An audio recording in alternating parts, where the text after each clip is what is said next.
Today, my guest is in the podcasting world, people would say that's a great get, but other people may not know him. But so anyway, today I'm talking with Harry Duran. Harry is he's a longtime podcaster. When did you started a long 2014. 2014, Yeah. 10 years ago. My gosh. Um, but thank you so much for being on. And you have two podcasts.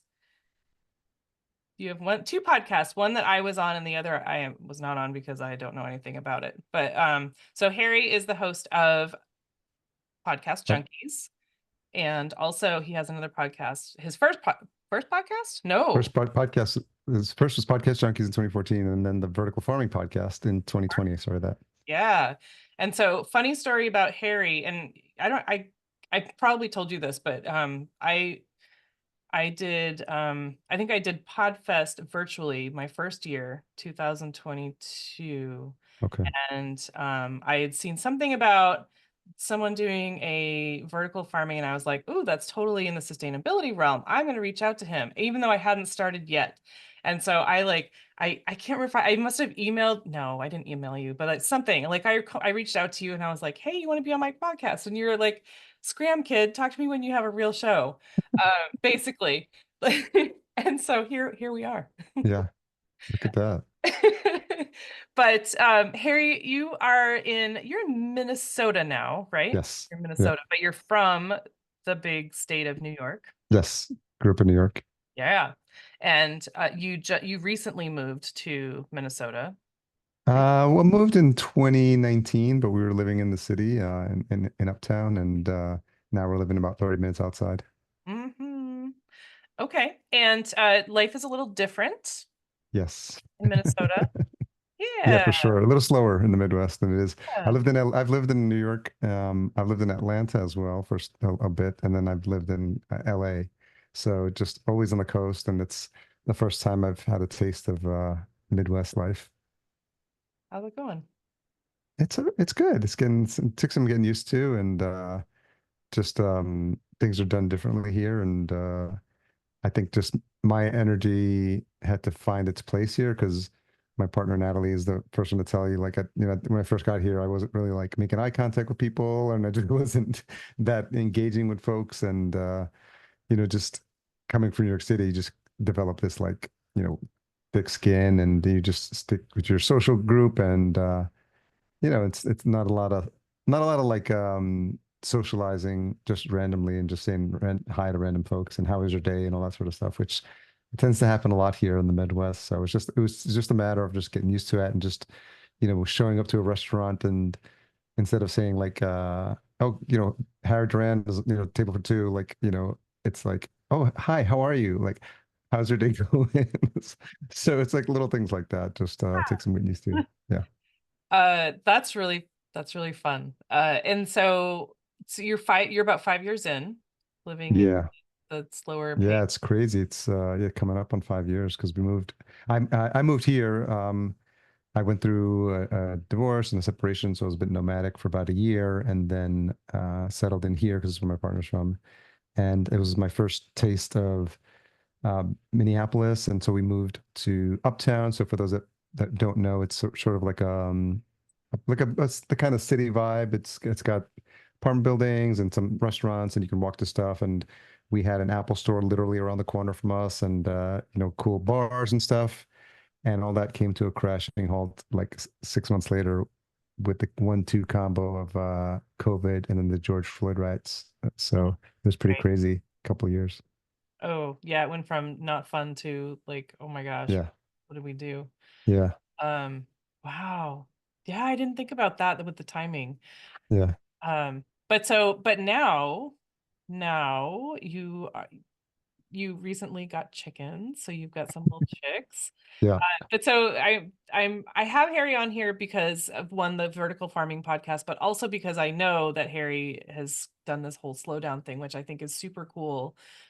People, especially in the New York area, are like, I can't sustainability, like what, but I'm in the city and everything is right here and everything's so easy. But now you're like, I know that you were helping to make jam, yeah, and that now you've got the chickens and the plants, and you're like following the turkeys. yeah, Yeah, there's a Yeah. lot happening here. I think so. This is the house where my partner grew up. This is her childhood home, and she was the last person to tell you that she would come back here. But after that apartment we were in Uptown, we were there for about a year and a half, probably a year too long. And it was cool. It was like loft style, very New York City type of vibes. You know, we had a street floor apartment with like tall windows, and so our door led out straight into the sidewalk, which is cool. And then it's not cool. So when you're dealing with like riots and like A little stores being jealous. shut down and all that crazy energy going on, so we moved to another place that was what's called South Uptown. It was a house, it was a duplex, so it was quieter. It had a fireplace. It was on a one-way street, so definitely it was a slow, you know, a way to slow down for us, and it was nice because it was like a bigger place, so it was starting to feel more cozy. And then when that was up, you know, we were just going to come here temporarily, but as we started spending more time here, it's on just under an acre of land. There's a marsh that abuts the property, and her parents had like, you know, they had some active neighbors on the other side of the marsh who were smart enough to realize, hey, we better like chip in and just figure out if we can buy this property because, and then yeah, this was, I think it was like 20, 30 years ago. So I think they all had to chip in a couple $1,000 or something. I forgot how many houses it was or whatever it was, but they were able to do it and donate the land back to the state. So it's just now protected land. It's a protected marsh, and so I actually can see out. It's my view here because I have a separate garage from the house and the back door to the my office here, which for those that are watching on YouTube can see my partner's father built this extension and loves wood. So it looks like I'm in a sauna right now. But yeah, this was his man cave previously, and now it's my That's your podcasting man cave. office. Yeah. Cool. Oh wow. So are you in the garage? It's they call it the garage, but it's not, I mean there's no car in here. It's just like we have, you know, there's through the door that's behind me that we it's kind of like a storage space. We have our gym in there, and just that's where we moved in all our stuff when we moved. But there's a regular garage like next to the house. So it's Yeah. kind of like they call it a standalone garage, but it's really more like like a separate, you know, Okay. office. Yeah. Gotcha. Yeah. And so did you ever dream that you would be in this, like, No. make this big kind of a move? No, I think, I mean, I've always, like I said, been a city boy. I mean, I grew up in Yonkers, New York, which if you're looking at a map for those that are not familiar with Yonkers, it's Manhattan, then the Bronx, and then Yonkers. So Yonkers is the first city outside of New York City. And so like New York City was like my backyard, you know. So as soon as you know, I would go in a couple of times with my folks and you know go see the sights. World Trade Center, you know, they took us there, Statue of Liberty, all the sites. And you know, as soon as I was like 17, 18 out of college and you know, just began spending a lot of time there, eventually moved there, lived in like multiple places, Upper East Side, East Village, Brooklyn. So it's really like my heart home, and I've always had a passion for it. And then I was got married, and then we moved to Atlanta. So I was there. It's interesting because in Atlanta we were renting a house, and that was the first time we kind of had our own house and had a backyard and tried a garden thing. It didn't work at all. I did like, you So know, hot like in a Atlanta. yeah, it gets very hot in Atlanta. So I think I grew one tomato. That's about it. And then we eventually came back to New York and then we moved to LA. So, you know, rented a house there with really no backyard. So I've never really thought about the idea of like having this much land. And then when this came up and this, you know, we were going to the property, I mean, there's this w weight of thinking about all the things that can go wrong with a house because as a homeowner, you know, it's like it's your responsibility to fix. But you know, the more time we spent here, it's got its own well, so we have our own source of water, which is huge. You know, and it's an important thing to think about. I was in New York for Hurricane Sandy. I forgot what year that was. That was 2000. Yeah, 2011. yeah. And so when with my ex-wife, we were living in an apartment in East Village, and when when that blew, we actually saw, we were looking across to Brooklyn and we saw, because I think that's where the Con Edison plant was, and like kind of blew. And then everything from 57th Street down went black. So there was no power. And so we lost water for a day. And I think we were on the fifth floor, or maybe I forgot. I get the apartments mixed up. But we lost water that first night. and we were like tying the perishable stuff in like baggies and like hanging it outside the window because I think it was like October-ish sometime. And then the power was gone for like a week. So thankfully we had a friend that lived in Spanish Harlem, so we got on our bikes and we would go up there and we'd like shower and we'd like charge our laptops up and our phones up. But it was so eerie because we'd ride the bikes back down, and then as soon as you hit 57th Street, it was lights, lights, lights, and then no lights. And so you're riding your bike and you're looking down each street as you're riding down Manhattan. It's just pitch black. It's wild. But it was also interesting because you start thinking about like, sovereignty and access to food and like all the things that you take for granted are like not there, and we would go by and because there's a lot of sub basements in New York and a lot of stuff got flooded, the apartment complex next door to us, I think had a 3 floor or 3 level underground garage. You can just imagine how many cars were down there. They all got flooded. All the insurance companies were sending RVs of agents, to kind of handle the hundreds of claims that people were claiming their cars were completely damaged, total water damaged. But it was like, there was guys on bicycles charging phones up with like a battery power, like some sort of bicycle that Oh was my charging up. gosh. It's like there's a generator. But you were just thinking about all these things, like, people were obviously making a run on the supermarkets because we had to go buy stuff up at the past 57th Street because everything below had no power. So that was a small taste of like what it would be like. And obviously through COVID, had that again happen where, people are, worried about their food. When people that live in cities and they just think everything comes shrink wrapped and is available. And just being here just had more of an awareness for that. And my partner's father is a hunter, and so he's hunted since he was young. He doesn't do it as much anymore, but it's venison, turkey, fishing, so it's like it's really interesting. And then we've got my brother-in-law is the avid hunter and fisherman. So, we've had access to that food, we get access to that venison, that fish, and it's so interesting to kind of think about the ability to sustain yourself and how long you would last if like, everything hit the fan. Yeah. Well, I mean, everything kind of did, but Yeah. you were not there. Yeah. Yeah, it's so true. I mean, just to, and it not like, uh, I'm trying to find words, but like in the city, everything is it's so convenient. Everything is right there. But then, we don't think about what if it's not there, and then, so Hurricane Sandy it was in September because my sister went to New Jersey for that. She was Oh, doing okay. adjusting. Yeah. And it was right after my wedding, Okay. within a week.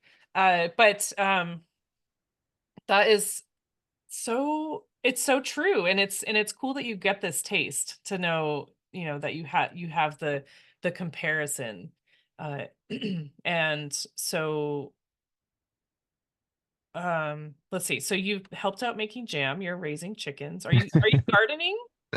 Yeah, so essentially, as we started to look at the property, I mean, it's a lot of land, and there's a lot of grass, and Natalie wasn't as crazy about having that much grass to take care of. Thankfully, we have someone that kind of does it and comes every once in a while, but over time, you just like it doesn't feel like that's sustainable, and so we started looking at other options. And so one of the first things to think about was kind of restoring a back garden that was here next to this outside garage. And so but that had to get like completely, she discovered this, or we started doing research, and there's this thing called like, I think it's called the lasagna method, where you put like cardboard down and then you put dirt and then you try to put more like mulch on top of that. And I think it was towards the winter because we had still gotten like some snow days, so we were able to like throw actual mounds of snow Mhm.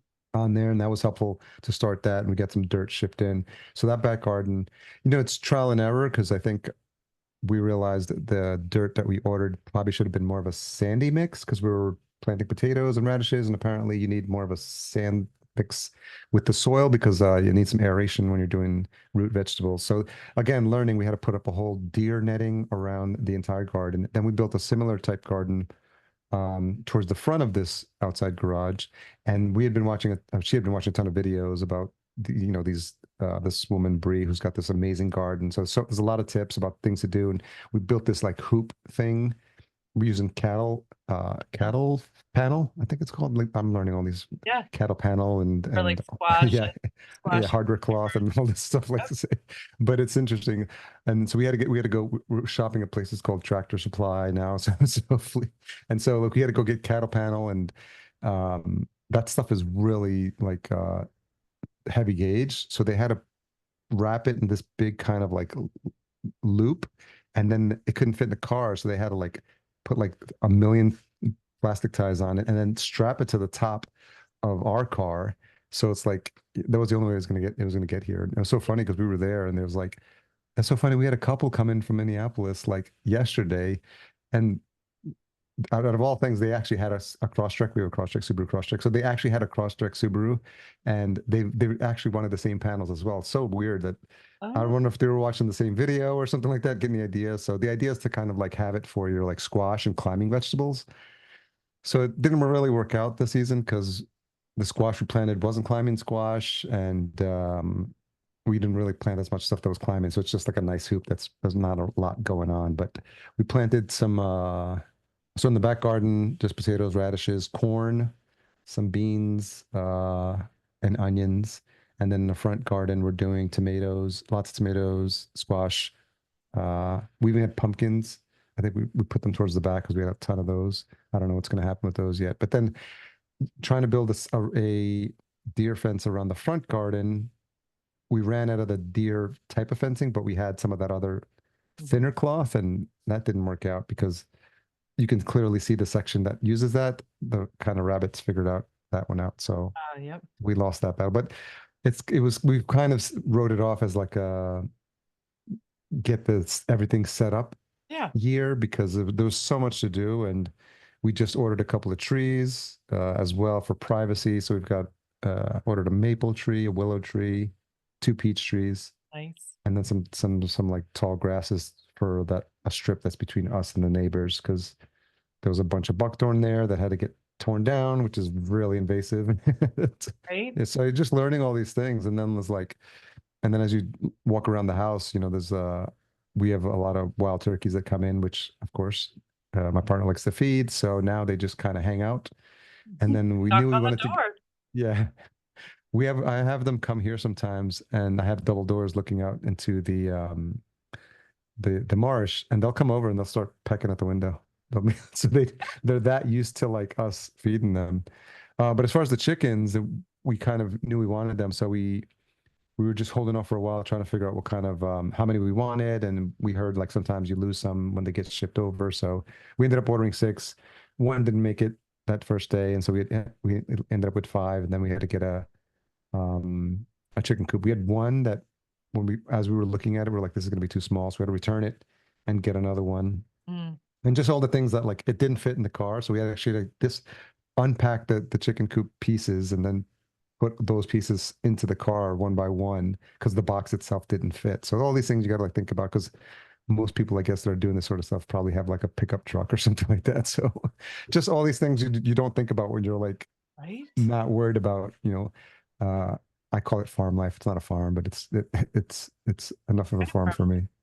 So yeah, all the just little things you just gotta keep on top of. We started getting a lot of flies, so now we got to get those bags of like fly traps, which apparently work extremely well because there's like literally probably like 100 flies in there. It's pretty crazy. So Yeah. yeah, I think that what's interesting is like you're always I don't want battling or in relationship with the elements Hmm. and the animals. Right. You just have to Yeah. navigate what's around you. Yeah. Work with it or grow. I don't know. Yeah. Yeah. I don't recommend mint for pests because that doesn't work. They don't hate it like they're supposed to. Yeah, the peppermint, I think we tried to spray that because we hang up a hummingbird feeder and we try to spray it on the wall. Sometimes it works, sometimes it doesn't. And then we had to get lime for around the chicken coop, and Mhm. that's supposed to keep out bugs as well. So apparently you can scatter that around your house too if you want to keep out ants and stuff like that. So yeah, just figuring out all the different ways to develop a relationship with all the critters. We even have we True. had a mouse come into the house, and her dad used to have like a regular mouse trap, but my partner does not like Yeah. killing any animal. So we figured out a trap that's like a one of those 5 gallon buckets, and it has like this top that has a like a seesaw door. So you put the nut on the door, mouse goes in, hits it, falls into the bucket. And so now every morning we got to check the bucket, make sure if there's a mouse in there, and then we got to take the bucket and like Right. humanely let it out. So all stuff like that. Yeah. So you mentioned that you have a hummingbird feeder. Have you had hummingbirds? Yeah, Is yeah, that we get them like all the the time. most exciting thing? Every day I'm like, oh my gosh, there's the hummingbird. I've never seen them before, but I'm just so happy when they come and I'm like, oh gosh, right now it's so hot. Yeah, They're not going to want to drink that hot water. So every few days I have to refresh it and yeah. I'll go out midday and I'll like put a couple ice cubes in there. Oh, that's funny. Yeah, and then we had to get a squirrel-proof bird feeder too because they just love They love them. pulling some Cirque du Soleil moves and just they'll climb on. We have a suet, a little suet feeder, and they'll jump on that. But they were just eating all the seeds, and it was like this is crazy. So the squirrel busters just kind of the weight of a squirrel will like push it down, pull it down the outside of it, and then it just blocks off the part where they can't get in there. So It's that's better helped. than TV, isn't it? That's what? It's better than TV. I love, I mean, we have the feeders right at the dining room table, like outside, Yeah. of course, but Yeah, we have them in front of our kitchen window, and then we're eating breakfast. if we forget to bring it in, then we've got Mr. Raccoon coming at like 3 a.m. Oh, you have to bring it in. Yeah, we have to bring it in because the raccoon has figured out how to pull it to him or her and eat the seeds without activating the scroll busting feature. So now it's like, okay. So it's like it's nonstop. It was like I'm just like, what's next? So Check list I've learned to midnight. like be more at peace with it because it was just getting under my skin, and maybe it's a New Yorker in me. I was just like, this is just out of control. So you just got to manage all the aspects of it. But I think I'm finding my peace with it. I think I mean, it's true. I don't love the raccoons when they come. We have had our trash can knocked over and stuff, but Hmm. just have to learn to navigate it, I guess, and Yeah. you said make peace with it. Yeah. I buy so many sunflower seeds for my birds, and I know Mm-mm. I'll eat half of them, but I'm like, I'm not going to starve the birds. I don't want to starve. Yeah. Yeah. But Yeah. and so with your garden, is your produce not the best produce you've ever had in your life? Yeah. The stuff that we've had so far, we did pull a radish out and we got a couple potatoes. The main thing we've had, we had some peppers last year and tomatoes. And then herbs. We've got basil, chives, um, yeah, peppermint and dill Mm-hmm. as well. So it's nice, like you're making salmon. Just you almost forget that I have to remember, like, oh, like I'm gonna make some eggs. Let's not, I have chives outside, like, but you just like remember those things, and you have to like remember that you have this garden at your disposal. And then some of the tomatoes are starting to come in. Some of the we've got blueberry, cherry tomatoes, and a bunch coming in. So that's like the one plant that I'm trying to like figure out a little bit because it's overwhelming if you think about all of them because you try and Yeah. figure out when, and then there's tons of weeds in there because even that lasagna method didn't stop everything. And then there's raspberries that are coming up because that there have been raspberries in that garden before, so that's cool. But it's a daily. Thank God we've been getting a lot of rain here. This is the one of the rainiest seasons we've had here, according to my partner in like years. It's probably the second or third rainiest season ever. So from a gardening perspective, it's been amazing because it's just like otherwise you have to be sitting out there every morning with the hose and stuff though. But I did learn that we just planted trees. Obviously those need to be like watered every day, but the lady at the tree place, I forgot what the name of this. Supply? Oh no, not no, not the trees. Okay. Yeah, it's a we she heard it on Rogan or something like that. It's something trees. I'll get to find the main name, but it's a very obvious name to order trees from. But we ordered old, a little bit older, at least like 4 foot high, just you're not starting from like just a sapling or something like that. But she said if you lay a hose out there and you have it on a trickle on a really hot day, if you do it in the morning and you let that run for 10 minutes, the cold water goes into the ground, gets deep into the ground, and they'll pull from there on a really hot day, as opposed to just sitting out there watering it and trying to hope that'll soak in. You Right. just let the trickle sit there, like the hose sit there for like 10 minutes, which I thought was cool. Awesome. Just the stuff you learn, man. Well, I mean, and there are people there that they have experience in that and they can teach you, and they're cool with teaching you, not like, well, don't take up my space or whatever. Yeah. I love going to those places where people are free to talk. Like they love sharing that information Yeah. because it's so helpful. Because Well, there's there's no shortage of YouTube videos for every single thing you can think about. Like anything you can, there's yeah, people, growing a ton of stuff on like a quarter of the space we have here. So it's pretty impressive. yeah, but it's a lot to keep track of. It's a lot to learn about, and it's a Oh lot yeah. to take care of. Yeah. So I hear that. But anyway, so are your tomatoes coming in okay so far? Yeah, from what I can see. Yeah, so far. Yeah, Okay. definitely. What's your and are you guys making jam yet this year?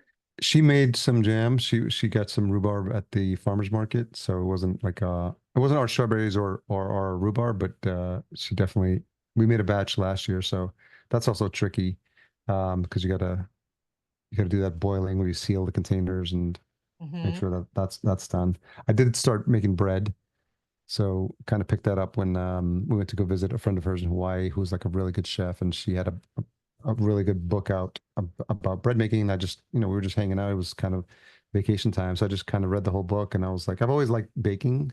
When I was younger, I used to like go to the library, get recipes, and just try stuff out. So it was always something I've been interested in. I've always like loved cooking and just I like recipes because I can just follow instructions. I'm not big on like opening the fridge and making something out of like what's in there. My partner can do that easily. I'm like, I need my recipe. I need my instructions. I need exactly to know what's going where. And so it was sourdough was a little tricky because you got to get the starter going. So that I figured it out a couple times. So I've made like, yeah, like I made about 4 or 5 loaves, and it's nice. It's a good feeling, to be able to For make you. something like that. And that's very hearty. And unfortunately, my partner's reducing the gluten intake. So I end up having to eat that whole loaf, which is good. Well, you can make friends. Yeah, yeah. We Which had our neighbors when we were in south of town. One time they brought over a loaf of bread, which is nice. yeah. Very neighborly. Yeah. Yeah, you Mhm. could totally like, I'm sorry, I can't stop baking this bread and I have extra. Could Yeah. you take one of these loaves for me? Yes. Yeah. And you could bring it with jam when you guys have jam. That's true. Yes. Yeah. Farmers markets are great. I mean, I love supporting the farmers, and it's if it's not going to come from your yard, it's better to come from local at least. Yeah. Uh, Yeah. I mean, I've been learning in the conversations that I've had that food, a lot of the food that you pick loses so much of the nutritional value Hmm. instantly. So Yeah. like when it's being trucked across the country, like you're basically you you're not getting much out of that. But Yeah, for sure. Yeah, and just a matter of because we were looking at this website for this woman, Bree, I forgot what her name is, but she's got a whole I think she's got sponsors and stuff because she's got like hundreds of thousands of followers or something at this point. But she's big on preserving, obviously, because she grows so much stuff that she's like tons and tons of tomatoes, and now she's doing freeze drying as well. So we were looking at the freeze dryer at the Tractor Supply store, and it was like $2,000, something like that. Those things are no joke. holy moly. And they're like a dryer. It's like Yeah, huge. yeah, yeah. It's a counter size thing. It's pretty big, but yeah. But I think regular preserving or dehydration saves you can save like I think it's like half of the nutrients and it lasts like for a couple of weeks. But freeze drying saves like I heard it's like 97% of like the nutritional value and it'll last for like 6 months if done properly. So it's pretty interesting, especially if you're going to that effort of like growing all this stuff. Hmm. Hmm. Yeah. Yeah. I mean, I tried one year. Well, I can my tomatoes every year, and one year I was like, it's so hot. I really do not want to do it. Mm-hmm. I'm gonna freeze them. It's gonna be the same. Mm, It'll taste the same. And then we had a hurricane and we lost mm-hmm. power for a week. So it was all gone. Mm, All trash, yeah. compost. But that is so I make a point to can now. Thank you. Yeah. Uh, but freeze drying, that's very expensive. Yeah. If you were to get one, I bet you could like rent it out, like not, Mm. like share it with neighbors or something like that. Go in on it Yeah, yeah, because, yeah. you'd have to really use it, like grow a lot to make it, pay for itself. Oh, sure. Yeah. But anyway, um, and so let's talk about also the vertical farming podcast. Tell me about that. Yeah. So in late 2019, one of my podcasting clients, a podcast production agency, gave me a book called Abundance by Peter Diamandis. He's like a kind of futurist, talks about like what's happening and where the world's headed and like kind of predictions in like decades down the line. And one of them was about the whole chapter about food, the future of food, and they mentioned vertical farming, and I thought that was interesting. It's this idea of growing produce indoors. It started mainly with leafy greens because that's kind of the best option for that. It's Right. now expanded and people are growing tomatoes and strawberries and experimenting with other crops. There's people successfully doing like even potatoes I've heard, testing out like Wow. with hydroponics, smaller ones, not large ones. And obviously they can, and if they work in partnership with a greenhouse, they're even testing out things like starting saplings, like trees that from seed in the indoor farm. And then gradually when as they grow, moving them to the greenhouse as opposed to starting them in the greenhouse, and they're having much more success. So it's been interesting. And I just thought it was an interesting thing to look into and learn more. But obviously, since I'm a podcaster, I wanted to see if I could like, yeah, create a popular show. So I called it the most obvious name possible. It's the Vertical Farming Podcast. The domain was available, verticalfarmingpodcast.com. So I grabbed all the socials and I wanted it to be high visibility. So I focused on CEOs and founders. So 95% of the guests have been CEOs and founders. And that gives me like a nice relationship. And because of my first podcast, I'm comfortable with long form interviews. So I'm able to have a conversation, even about a topic that I don't understand, because I'm just asking them about their origin stories, how they get into the business, why they started it, why it's important for them. Right. And so it's been 4 years, 130 plus interviews. It's the number one show within vertical farming, specifically. And my sponsors, have flown me to Dubai to podcasting conference, and it's generated thousands of dollars in sponsorship because I'm dealing with these companies that have marketing budgets. So that was kind of the idea coming from a corporate marketing background. Like I knew you got to deal with companies that have money to spend and they want to get in front of this unique audience. So now I go to like 2 or 3 indoor farming conferences a year. And it's nice. I mean, it's fun to go there and then people are like, oh, Harry, I love the show. I was binging your episodes on the way to the conference. And so, it's been fun to see. I thought it was going to run for a couple of seasons and I was going to run out of people to interview, but every time I go to a conference, I have like 5 or 6 more new names and making new connections. And so it's taken on a life of its own. It's pretty wild, like going from like zero visibility in that niche Right. to then being like a somewhat of like a voice in there. And everyone that I talk to, these CEOs are just like, hey, we really like appreciate what you're doing for the industry and having, putting these conversations out there. And I recently merged that aspect of it, the vertical farming podcast, with a newsletter, a website called I Grow News. He's based out of France, but he talks about a lot what's happening in the US. Um, and we've created what's called the Ag Tech Media Group, and we're trying to actually maybe even like raise a little bit of funds for revamping the website. And so it's kind of like picking up steam. And I don't know where it's going to go from here, but That's so just cool. kind of this a lot of new opportunities that have come up because of it. So, and it's just made me aware of like the importance of access to hyper local food, because a lot of people, kind of like the dirty little secret about local produce is, I think, depending on the state, I don't know if it's a federal designation, but it can be up to, I think, like 400 miles away for it to Oh, be considered local, which is like not what you think of when you think of local. So right.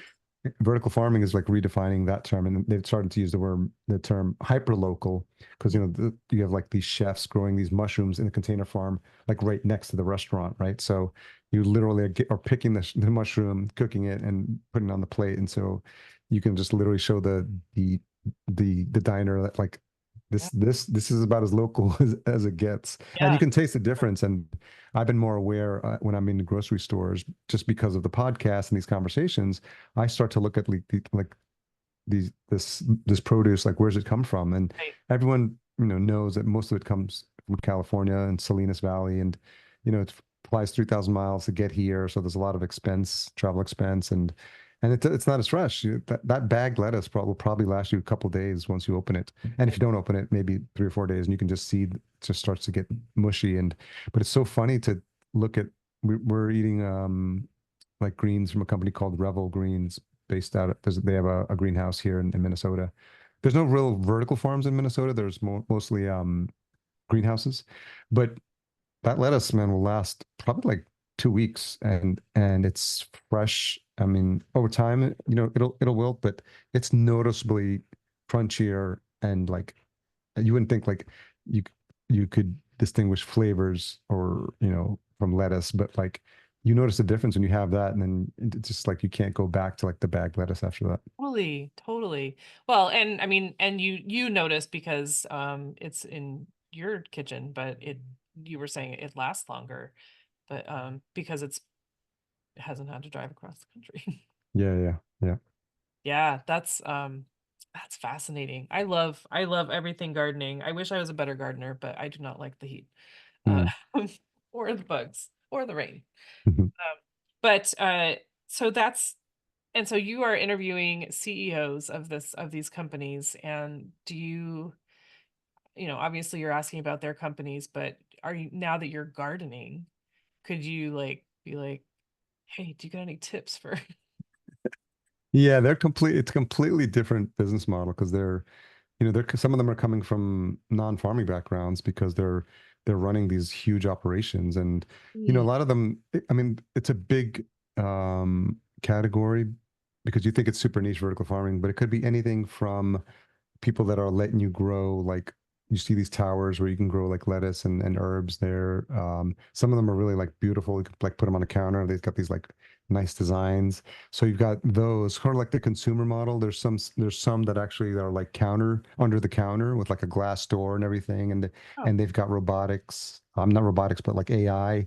And so they're monitoring, and then the thing is spinning around. So those are obviously much more pricier, and they're working with like home developers to kind of put those in some of these fancier homes. But so it runs the gamut on the consumer side, and then as they start to go out into like um, the bigger ones for dealing with wholesalers or dealing with like supermarkets, they start at like the shipping containers, which is a pretty common model, and some of them, are specifically made, within the industry for leafy greens or mushrooms or certain types of crops. But they've got all like the light LED lights in there, and there's like usually an app, because they've got sensors built in to track stuff. So they make it really like helpful. They do a lot of hand holding for the farmers, and then it gets into the bigger companies, companies like Plenty, that are growing like in huge multi-thousand square foot warehouses. I think Plenty just opened up a couple last year a huge indoor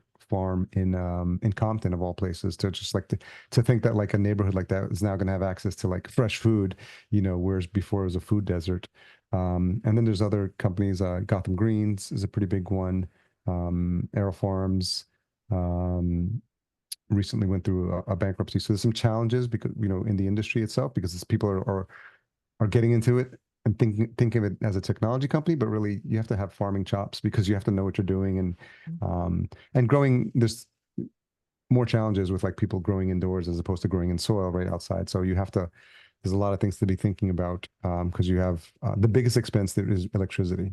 mhm, That's kind of like the little, not the dirty little secret about indoor farming, but just the biggest thing that people don't talk about a lot is like it takes a lot of energy to like run these farms, and so like right. they're always looking at like unit economics and like how much sense does it make to grow this, and are we selling it at a price point that allow us to make money? And so the margins are like razor thin until the cost of energy comes down. It's going to be more of a challenge. Mm, But it is needed in some places with extreme climate. Like when I went to Dubai, it was like they import, I think, 98 or 99% of their food there, like because of the desert. So but they've got a ton of the oil money. So now they're building these huge indoor farms. And now it's like for the first time ever, they literally have access to hyper local fresh produce, whereas before they didn't. And so, amazing. yeah, it's been interesting just to learn as I go, and just just asking questions about the industry, and just kind of piquing my own curiosity. So that's what's been fun for me. Well, yeah.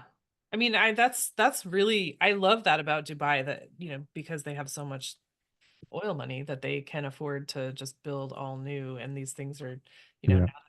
now that they're set up, they'll just continue to do their thing, hopefully.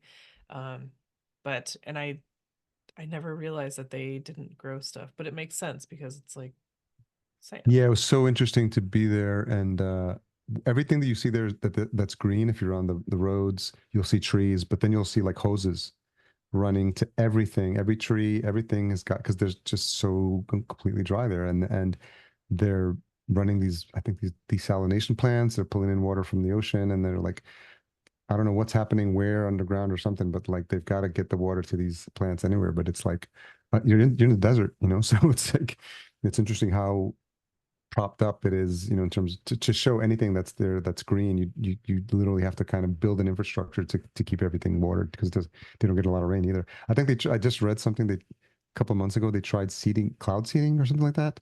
And of course, you start messing with nature, they ended up getting like torrential downpours and like flooding and stuff. So, and obviously, if you've never gotten rain, your streets are not your systems are not set up for drainage, right? You don't have sewer systems and stuff like that. So it was there was some severe flooding, I think, in the UAE or somewhere in Dubai, I think, because they were just trying to experiment and mess around with nature. Cloud seeding? What? Cloud seeding. What is that? There's technologies and certain like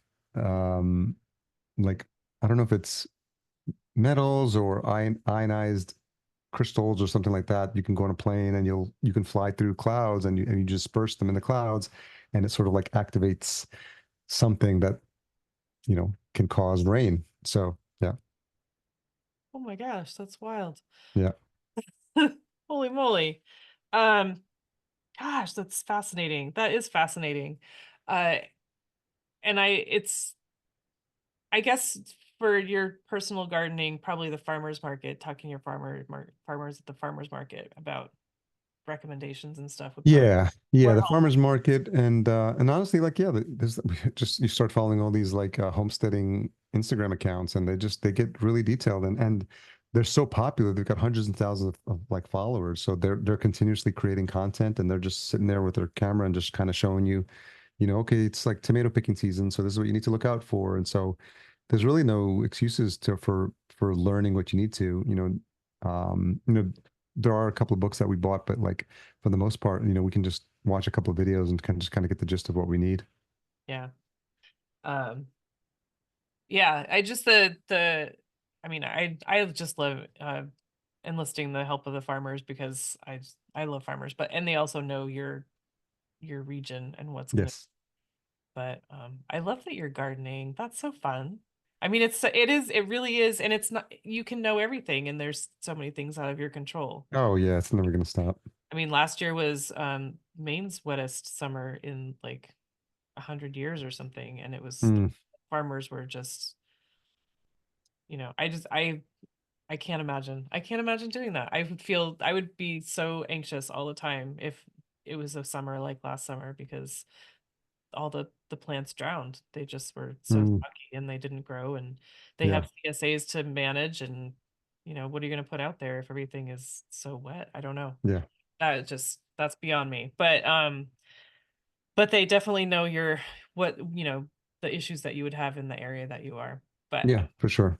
I love that you guys are doing this. I do. That's so fun. I mean, I love that you're a city guy and you moved to the country-ish, and you're making it work. I think that's Yeah, super cool. And I just there's so much to learn. I mean, nature is always changing, and there's just a lot to appreciate. There's a lot of struggles, but yeah, there's just a lot to it, and it's a whole different world than being in the yeah, city, right? for sure. Do you love it though? Yeah, for sure. Yeah, I mean, it's a lot to learn, and there's like you said, it's never gonna be not gonna be there's always gonna be something to do. So I think that's just that's really the important thing to think about long term. Like we did a lot this season, get everything ready, but it doesn't mean that there's not going to be a ton of stuff to do and just little things here and there. And just, you just kind of have to accept it that you'd always be like fixing something up or learning something or something's going wrong. And you got to kind of, especially, you start getting to bigger properties like this, it's like there's a lot. to think about, and occasionally you'll hear like some animal getting like killed in the middle of the night, and so it's like screaming out like a rabbit or something like those. Like that's nature doing its thing, just like, or you'll see a hawk, snatch a blue jay baby out of its nest, and just like it's heartbreaking stuff. But you're like, I mean, it happens all the time. We just don't see it, right? But when you start to see it, you're just like, hey, this circle of life stuff going on all over. Yeah, for sure. Well, Yeah, keep an eye on your chickens because they'll do yeah, yeah. Um, anyway, so when I say the word sustainability, Harry, what does that mean to you? Hmm. Um, I think for me, it's mainly being more conscious of like the impact I'm having, and conscious of the decisions we make with what we buy, and then starting to see things like, are there ways that we could just really like be self-sustainable? Like I think about self-sustainability, like in terms of like, my partner's making like a lot of teas now, whereas we would have bought teas before. So little things like even just making the bread and just, and she's gotten kind of getting into, she wants to create this like apothecary vibe. So she's like looking at the medicinal value of plants and how can we heal, and like, just fascinated by this idea of like having an apothecary of like tinctures and solvents and stuff that you've made because you've done the research that the root of this specific plant, if you distill it down and you put it in like 100 proof vodka, and then eventually you'll create it's all that stuff. So it's nice to start thinking about like that self-sustainability of like having your own pharmacy, how it used to be, right? So yeah, just being able to take care of ourselves, I think, is something we're conscious of, and it's going to be a long journey because it's, I don't know that we'll fully go completely off the grid, but it's nice just even having access to our own water, just little things like that are more important and top of mind lately. Yeah. I mean, we don't have to go all in. Yeah, It's not required. yeah, We can do what we can do. yeah. I'm still asking Chat GPT anytime I have a question about something farming, and it's like, oh, okay, yeah. It's like, I mean, it's pretty wild. I do more searches now on Chat GPT, just random questions. Like I was in this office, I've got like I set up my DJ equipment and I put my vinyl in there, but I had to get casters wheels for the Mhm. for the case. And I was like, I wonder how much weight these will hold and I wonder how heavy they'll be. So I went to ChatGPT, I said, I have the IKEA 8 panel shelf and I'm going to put in full of vinyl. Like, how heavy will this be? And it said, oh, okay. You probably have the blah, blah, blah model, which is the most common 8 shelf. And each vinyl typically weighs about a pound. And there's 8 panels. You could fit 60 in each panel. So that would be blah, blah, blah. And so you're looking at a total of about 444 pounds. And I was like, I literally was just sitting there for 30 seconds in Thank the you. aisle of the hardware store. Like, that's when you realize, like, it's people get freaked out about like the robots and like, you mentioned going off grid, but there's a way that we can kind of work together, I think in a way that's like they're helping us remove like kind of take care of this heavy lifting for us, to free up our time so we can like do this stuff, because like, oh, I would have had to spend like 20 minutes in front of a computer to do that. Now I can just like ask it on my phone and in 30 seconds I get an answer back. So it's pretty interesting where we're headed. Yeah. Or buy it and realize that it was not sturdy enough or Yeah, yeah, yeah, yeah. but so what's next? What's next on the Duran homestead? I think we have, so in this space that we have this separate garage, the storage space, but we're kind of crafting, kind of partitioning out a section that's kind of like a greenhouse vibe, or just like a place to start like the seedlings. And so my partners kind of have a space there. And the idea, I mean, maybe we eventually add a full-on greenhouse to this building but that's next level. But just having a space and just thinking about, because we're already thinking about like when fall comes and redoing the lasagna thing again on the soil to kind of like tamp down the weeds there and just reinforcing, so it's interesting that thinking about the seasons. And she follows this author who recently published a book. And this author for the last 7 years says she's got a pretty big property, but she's gone out and picked like something from her garden and made these beautifully elaborate. And she's taken a photo of it and she published a picture book. And there's this Japanese concept of like micro seasons. And apparently, like if you pay attention to nature close enough, like every 7 days, 7 days, 7-ish days, I think it was 7 to 12 days, something like that. Something's changing. So we think of the seasons as like the major changes happening, but what they were saying, and I think it comes from, a Japanese way of thinking in terms of gardening. Like if you really pay attention and you start to see, even in a plant, like you'll see like certain things, like on your plants, like you'll see a flower bloom or something like that, or or like Okay. certain leaves come out, after a certain time. But I think it's been interesting because my partner pointed this out, and so if you spend a lot of time outside and you start paying attention and you notice, oh, something looks different here, like 7, 8 days later, like and it's this idea of these micro seasons, I think they're called, something like that. So I thought that was interesting. So it's just kind of being conscious of that, and so there's always something to be aware of and something to prepare for, and it really it's a full year, like just a full-time task, and but there's cycles, and so I think I've learned to um, be better with the cycles, because when I was in LA, it was just like 65 all the time, and if it dropped to 55, you need a hoodie, and that's the coldest it gets. But we get -20 here, and so I think it's just yeah, realizing that a lot of people use that time for like to go inward, and to slow down and reflect, and so I think leaning into that, I think is a helpful mindset. Cool. All right. I love the being mindful idea in sustainability. Like just for me, I take that on a lot.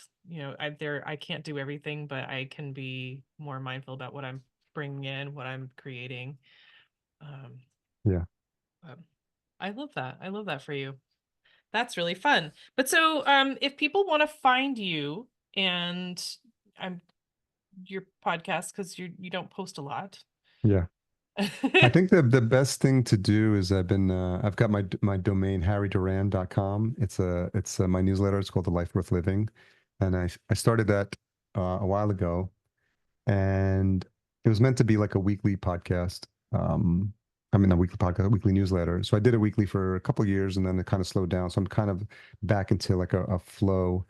But it's just kind of me sharing my story of like my life, and so I mix in everything there, like if I'm working on a new DJ mix, I mentioned something about the garden, I talk about like my ADHD, I talk about podcasting. So it's like a mix, but it's just a reminder to people, like, share your life publicly, because you never know who's listening, and you got to share the good and the bad. You just don't, it's not like an Instagram feed where you got to share your best moments. Like, you have to be willing to be vulnerable. And I've gotten some really positive feedback on it. It's not a huge, I think it's got like a 1,200 subscribers, nothing crazy, but it's like I just made a conscious change to shift away from like a marketing email. And so now this is coming from me personally. So it's the closest thing to me in terms of what's going on in my world. And then I just let people know, like, I have this section at the bottom. This is what I created this week. And it could be like, I created a podcast, I baked a loaf of bread, I made a DJ mix. Like, it's just, they're all creations, right? So it's just stuff that's coming out of my creativity. So it's been a helpful um, medium for me to kind of like have just share what's on my mind, and just never know, you never know when something you share could be valuable for someone. Heck yeah. So Yeah. harryduran.com. Yeah. Cool. And podcasts are, Podcast Junkies and the Vertical Farming Podcast, you can find anywhere you listen to your favorite podcast. yeah, check it out, everyone. And so Podcast Junkies is a really fun one. This is the one that I was on, but so if you were saying that is kind of based on like Inside the Actors Studio, Yeah. right? But it's on the in about podcasters. So Yeah. that's Inside the really podcaster studio. yeah. Anyway, but thank you so much, Harry. This has been so fun. I love getting to know about your farm adventures. Yeah, it's probably the longest I've spoken at my on a podcast interview, but I always mention them or throw some chicken comment in on my show. So yeah, it's been helpful to think about the journey so far, and be interesting to see where it goes. I do post occasional stuff. I talk about it in newsletter, so that's probably the best place to get updates, and occasionally on my Instagram as well. So Cool. All right. Well, thank you so much for hanging out with me today. I really yeah, appreciate thanks for the invite. Appreciate it. it. Okay.